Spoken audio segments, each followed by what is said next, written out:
Praise the Lord, जय मसीह की, खुदाबंद के नाम की महिमा हो। और इस वीडियो में जाने से पहले मैं सभी मसीह भाई बहनों को जय मसीह की कहता हूँ। आप सभी के जीवन में खुदाबंद का आशीष हो। आज का जो वीडियो मैंने बनाया है, तो मैं अधिकतर जितने भी वीडियो बनाता हूँ तो मैं अपने एक्सपीरियंस को शेयर करता हूँ, जो कुछ भी एक्सपीरियंस मुझे होता है।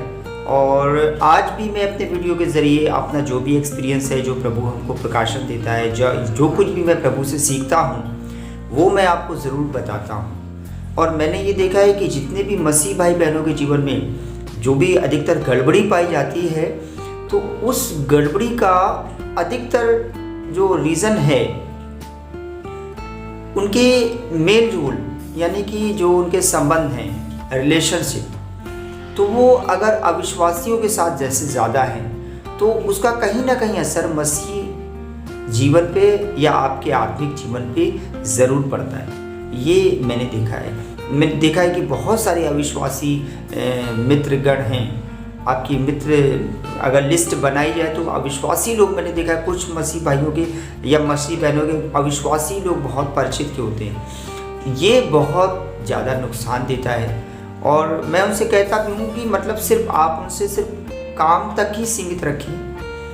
किसी से ऐसा नहीं करना है कि किसी का आपको निरादर नहीं करना है, लेकिन आप ज़रूरत से ज़्यादा उसमें घुलेंगे मिलेंगे, उनसे आत्मिकता रखेंगे, उनसे मेलजोल बढ़ाएंगे, तो इसका नुकसान सिर्फ आपको होगा।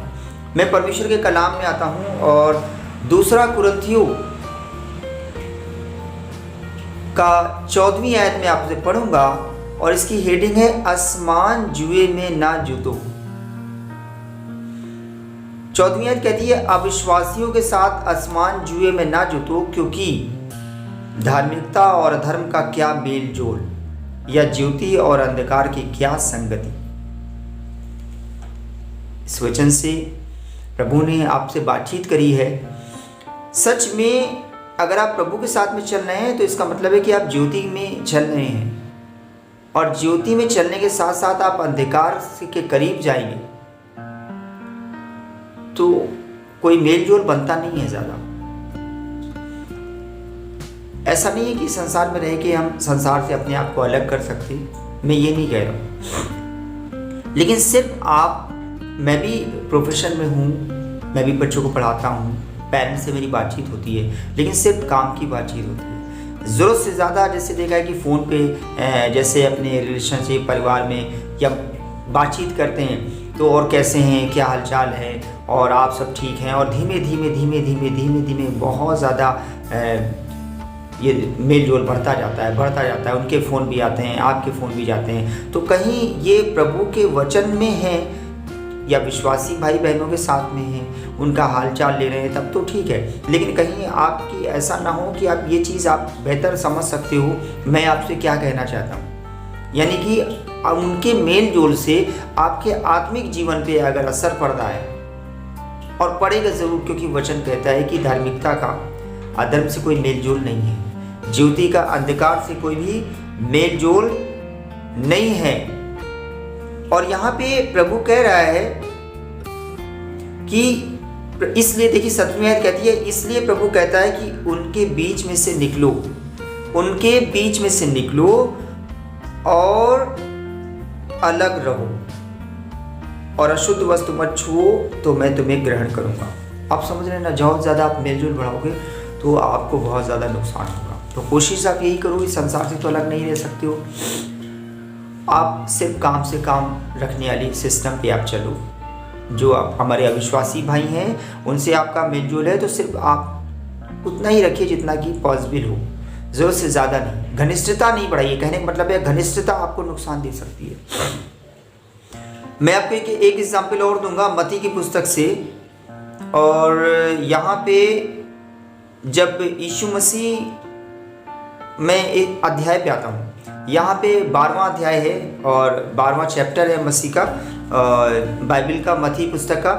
और 12वां चैप्टर से 46 आयत कहती है कि जब वह भीड़ से बातें कर ही रहा था, तब उसकी माता और भाई बाहर खड़े थे और उनसे बातें करना चाहते थे। यीशु मसीह भीड़ से बातें कर रहे हैं, क्योंकि जहाँ भी जाते थे भीड़ उनको घेर लेती थी चारों तरफ से, और वो बातें कर रहे होंगे, भीड़ में गई, तो उनके माता और भाई बाहर खड़े थे। किसी घर में होंगे, तो वहाँ पे किसी ने कहा है 47 में, किसी ने उससे कहा कि देख तेरी माता और तेरे भाई बाहर खड़े हैं और उससे बातें करना चाहते हैं। अगर हमारे और आपके कोई भाई माता या भाई बहन बुलाने आएंगे तो सबसे पहले हम रोकते हैं कि भाई रुक जाओ, पहले मैं अपने भाई बहनों से मिल लूँ, पहले मैं अपनी माता से मिल लूँ।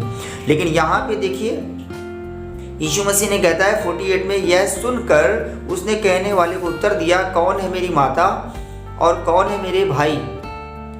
49 और अपने चेलों की ओर अपना हाथ बढ़ाकर कहा, देखो मेरी माता और मेरे भाई ये हैं। आप समझ रहे हो ना मैं क्या आपसे कहना चाहता हूँ। 58 कहती है 50वीं, क्योंकि जो कोई मेरे स्वर्गीय पिता की इच्छा पर चले वही मेरा भाई और मेरी बहन और मेरी माता है। देखिए अगर आपको मसीह से कुछ प्राप्त करना है, कुछ चाहते हो, आपके जीवन में बहुत ज़्यादा गड़बड़ी चल रही है या गड़बड़ी अगर नहीं भी है तो बेहतर है कि आप उस गड़बड़ी को, और ऐसा ना हो कि वो गड़बड़ी आपके जीवन में पैदा हो जाए। अविश्वासियों के साथ ज़्यादा आप मेलजोल रखेंगे तो आपके जीवन में गड़बड़ी पैदा हो जाएगी, जो अभी आपको नहीं दिखती है तो आने वाले समय में किसी न किसी रूप में आपको दिखाई देगी और फिर आप समझ नहीं पाओगे कि ये गड़बड़ी कहाँ है। वो आपको अपने धार्मिक उत्सवों में बुलाएंगे, आपको जाना पड़ेगा, आप मना नहीं कर पाओगे। बहुत सारी धार्मिक चीज़ों में वो आपको इनवाइट करेंगे, आप मना नहीं कर पाओगे, या मना कर दोगे तो फिर आपको कहीं ना कहीं से बड़ा सोच विचार करना पड़ेगा। लास्ट में रीज़न यही आएगा कि भाई सेपरेट रहना ही बेहतर है, जो प्रभु कह रहा है वही उचित है। तो इसलिए जो प्रभु के कलाम से बातचीत, आज प्रभु ने आपसे अपने कलाम से बातचीत करी है, जो कलाम ने हमको सिखाया है, अगर प्रभु के साथ चलना है तो फिर उन्हीं तरीकों को अपनाइए, क्योंकि ज़िंदगी में कोई और साथ नहीं देगा, ठीक है ना। और संसार से मित्रता परमेश्वर से बैर के बराबर है, ये वचन कहता है। तो प्लीज़ इस बात को ध्यान रखिए और प्रभु के साथ में चलिए और विजय पाइए, लक्ष्य की तरफ बढ़िए, लक्ष्यहीन मत हो जाइए, ठीक है। इस वीडियो को आपको पसंद आता है तो इसे लाइक करिए, शेयर करिए और अपने भाई बहनों को ज़्यादा से ज़्यादा भेजिए, जिससे कि मेरे भी सब्सक्राइबर बढ़ें, मेरे भी व्यू बढ़ें। मुझे भी बहुत अच्छा लगेगा कि आप मुझे देखते हैं और मैं और बेहतर और अच्छे से अच्छे वीडियो बनाने के लिए प्रभु से प्रार्थना करूंगा कि प्रभु मुझे प्रकाशन दे, प्रभु मुझे वो ज्ञान दे जिससे कि मैं आप अपने सभी भाई बहनों को दे सकूं। जय मसीह।